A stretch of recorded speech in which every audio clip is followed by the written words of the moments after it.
Rick Tocchet and the Canucks have their hands full as the speculated beef between JT Miller and Elias Pettersson might actually be real, as backed up not only by reporters but also seen in last night's choke of an overtime loss to Utah. We're going to be breaking down all of that in this episode of Canucks Digest, but first make sure to hit that subscribe button and click the bell icon so you don't miss any updates surrounding the Canucks as we head into a big game in Vegas tonight. And with that, let's hop into the first topic of the day, which is our only topic of the day, and that is the Miller versus Petey beef continues. So on Donnie and Dolly today, they had a graphic brought up talking about Miller and Pettersson's dynamic, saying right off the bat, it's not a media fabrication. It's gone back as far as to when Travis Green was coaching, and Bruce Boudreau has said in radio issues that there are issues between the two. He would know, he was the coach there before Rick Tocchet got there.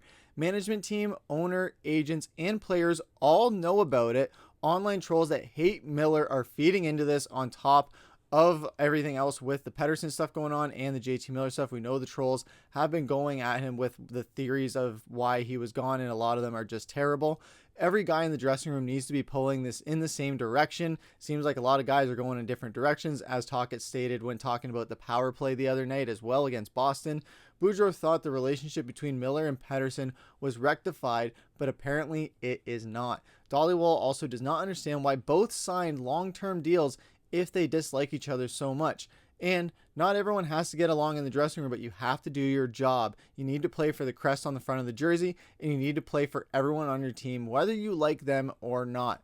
So this is quite the big bombshell coming out, because for the past week or so, starting with what Elliotte Friedman said, and also leading even back to October when these guys got into a scuffle during practice at the end of practice, and there was a lot of words between them, and coaches didn't have to step in. They let them handle it on their own. But that was the first indication that maybe something isn't all quite right in Vancouver between these two players. As evident, we've initially thought of it as, okay, this is just a way to Miller to get Petey going, get him scoring because he was in a bit of a slump, and management just wanted him to jumpstart him. That's what you want from a leader, is to jumpstart your players that have been slacking a bit. But whether Miller took it too far or it was indicative of a bigger problem, it seems to be the case where since Miller has gotten back, Petey's kind of taken a dip from where we saw him before. And when talking about the power play too, and splitting up Miller and Petey, Tocchet downplayed it, saying it's just something we've all talked about. Millsy and the other unit knew what was going on, so there was nothing to that. They did this for the Colorado game and the game against Utah last night, where they broke up the power play and they were able to not have them on the ice at the same time together. But as well as since JT Miller has been back, we have seen 0 smiles from Elias Pettersson, 0 points on the score sheet. He was having the time of his life when Miller was gone. You can see who runs that locker room, who that voice is. Maybe it's time for a change in the dynamic, as someone said on Twitter. Now, we know JT Miller is one of the leaders of the team along with Quinn Hughes, but Elias Pettersson is also one of those players who wears the A on their jersey. So if he is really the one who runs that locker room dynamic and just has been the one behind the scenes all along that has been, maybe JT Miller isn't who we thought he was exactly. I'm not saying he isn't the leader or the born competitor that he is. No one is taking away from that. JT Miller is still a phenomenal player and is capable of doing great things both on and off the ice and in the locker room. However, if this is the case where we've seen a different Petey with Miller there and without Miller there, that's something that might need to be looked into, where maybe the writing is kind of on the wall and it doesn't need to be flat out addressed by Canucks management. That's why we've heard all these theories, or maybe information has just been being leaked to these reporters to try and get the story out where it's not reflecting bad on the Canucks. But if they're leaking information, that still looks bad on them, because it still shows that they knew about this and weren't addressing the media about it and letting them kind of run wild with it. However, I do see how that's them covering their own butts and saying, hey, it's just these reporters making up story and they can downplay it. But when it's almost evident and the writing is on the wall, not only with Petey's scoring, but also in last night's game, where when Miller took the ice in overtime, he made the ultimate decision of selfishness and not to change when he should have, staying out there on tired legs while Pettersson was waiting to tap in. This selfishness led to a turnover and the inability to backcheck sufficiently, leading to the game-winning goal. Miller's final shift in overtime only lasted 1 minute and 13. It is understandable that he wants the end of the game, but that is way too long, especially at the pace overtime was played at, and just with so much open ice in overtime. You don't want to allow something like that to happen where it's just one of those things where he's a casualty. Yes, Miller is one of those players where if he can control the game or take the game into his hands like any superstar can, you want him to do that. We've seen Brock Boeser do it. Kiefer Sherwood did it the other night, getting a hat trick, taking us to victory. But in this case where it was an overtime win, you had to think more about the team and getting the best opportunity for the team. You know you're tired. You've played a long shift on a shorthanded overtime where there's a lot less people on the ice, a lot more ice to cover, and a lot more mistakes that can be made very, very, very, very easily. The margin for error in overtime nowadays is so small that it does not matter whether you want to be the one who takes the game into control or you want to be the one who has that bounce back performance. No. You need to check that at the door, and you need to get off the ice when your number is called to get off the ice, especially when in overtime. This is a game that the Canucks could have gotten a 2-point swing. Yes, another road game, but still we got our point, but we wanted that 2-point swing. When 2 points are at stake like that, maybe if this was a game where, hey, the game is kind of out of hand a little bit, or it's near the third period where you're not gambling away 2 points, but 2 points with this Canucks team and the inconsistencies that they have, 2 points are crucial and you want to get them any which way you can. And JT Miller unfortunately compromised that last night. And people on Twitter were even voicing their opinion as well. Miller decides not to change, has tired legs, tries a pass that misses directly, leaves a 2-on-1 and no longer has legs to back check on. He did follow up saying that if we're going to criticize Petey for his low hockey IQ at times, we have to criticize Miller as well.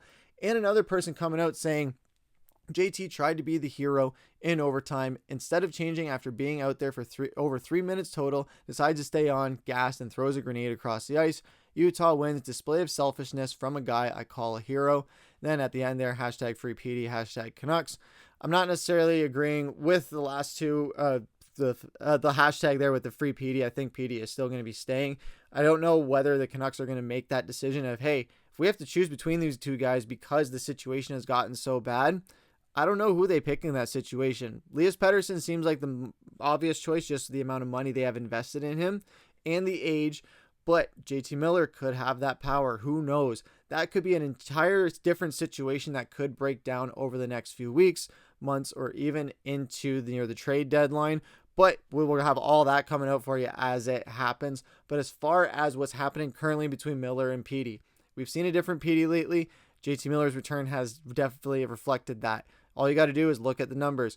People can say, yes, Vancouver media is just stoking the flames, trying to get a story out, saying whatever they want.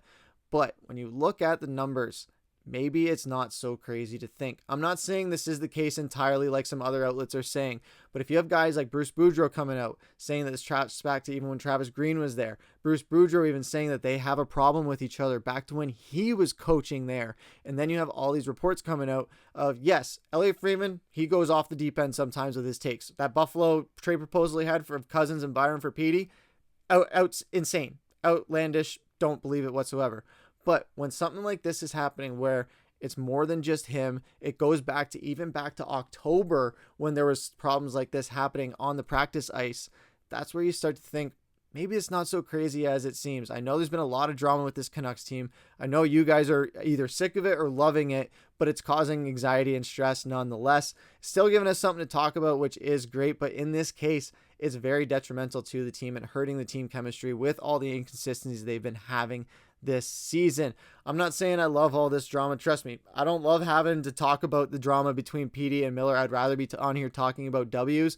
But when this is the main story with the Canucks and it's two assistant captains and Quinn Hughes is having to deal with this damage control in a way, and Rick Tocchet and the management and the other players, it's something very concerning for the Canucks, and I think Canucks fans should also be a little concerned as well. But what do you guys think down in the comments of all this drama? Do you guys think that this is actually happening, or do you think it's all fabricated? It's just another story to just have us chasing in the media? Let us know what you guys think down in the comments. That's going to take us into our second topic of the day and our final topic of the day, which is comment of the day. And we see here from Mr. Crippler69 saying, Sherwood, Lankinen, and DeBrusk have been great additions this year. I definitely agree. Lankinen has been really solid. Jake DeBrusk was on fire for the past few weeks. He has kind of cooled down a little bit, but he's still getting in there and been a great addition. And of course, Kiefer Sherwood, we highlighted him last episode where we talked about him potentially being the greatest free agency signing of all time. I didn't go so far as to say that, but I definitely think as far as this past offseason and this season, and undoubtedly the best free agency signing in the NHL this season. But what do you guys think down below? Let us know what you guys think. What are your top 3 favorite Canucks this season? Whether it's new guys, whether it's old guys, or whether it's guys that just have not had their proper shine and you want to give them that in the comments.